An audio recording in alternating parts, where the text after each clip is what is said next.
જય શ્રી કૃષ્ણ. મહાન સ્વામી મહારાજનો જય. જય શ્રી સ્વામિનારાયણ.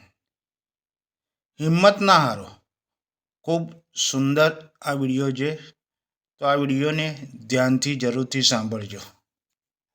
જીવનમાં કોઈ પણ વ્યક્તિ ગમે તેટલું કડવું બોલે, ખરાબ વર્તન કરે, પણ તમે પોતાને શાંત રાખતા શીખો.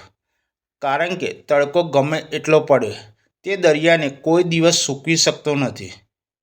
જીવનમાં ગમે તેટલો સમય ખરાબ ચાલતો હોય, યાદ રાખો, સમય પણ શીખવાડે અને શિક્ષક પણ. બંને વચ્ચે એક જ ફરક છે. શિક્ષક શીખવાડીને પરીક્ષા લે અને સમય પરીક્ષા લઈને શીખવાડે છે. એટલે જ સારા દિવસો માટે ખરાબ દિવસો સાથે લડવું તો પડશે જ. વિજેતા એ નથી જે ફક્ત જીતે છે. વિજેતા તો એ છે જે હારીને પણ ક્યારેય હિંમત નથી હારતો. આ દુનિયામાં એક પણ માણસ એવો નથી કે જેને સમસ્યા ના હોય, અને એવી કોઈ પણ સમસ્યા નથી કે જેનું કોઈ સમાધાન ના હોય. તમે ખાલી કામની શરૂઆત તો કરો, લોકો તમારી પાછળ દોડતા હશે. માલગાડીનું એન્જિન ચાલે, એની પાછળ જોડાયેલા ડબ્બા પણ ચાલવા લાગે.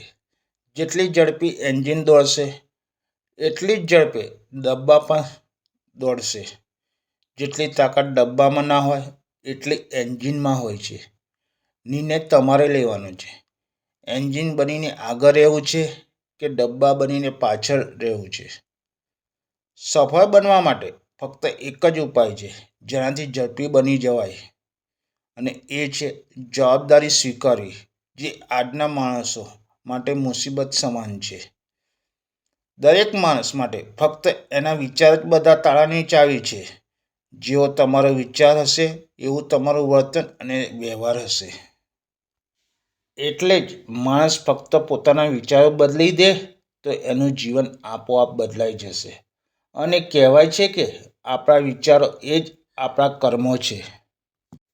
એક વાતનું ખાસ ધ્યાન રાખો, સફળતાની ખાસિયત માત્ર એક જ છે, તે છે સખત મહેનત કરવાવાળા લોકોને જ પસંદ કરે છે. રેસ ભલે ગાડીઓની હોય કે જીવનની, જીત તો ફક્ત એમની જ થાય જે સમયસર ગેર બદલે. જિંદગીમાં હારી જવું એ શરમની વાત નથી, પણ હાર માની લેવી એ શરમની વાત છે. જિંદગીમાં જ્યારે પણ એવું લાગે તમે એકલા પડી ગયા, તો સફળ માણસોના ઉદાહરણો તમને હિંમત આપશે. એટલે જ કહેવામાં આવ્યું છે ને કે તું એકલો નથી, એકડો છે. તારું મૂલ્ય સમજ. હિંમત કરીને સામે જોતો ખરા. હજારો મીંડા તારી પાછળ આવવા માટે રાહ જોઈને બેઠા છે. મુશ્કેલીઓથી ડરીને બેસી ન જા. થાક દરેક માણસને લાગે જ છે, કોઈકને જવાબદારીઓથી અને કોઈને જિંદગીથી. જો તમને આ વિડીયો ગમે તો તમારા પરિવાર મિત્રોને શેર જરૂરથી કરજો. જય શ્રી કૃષ્ણ.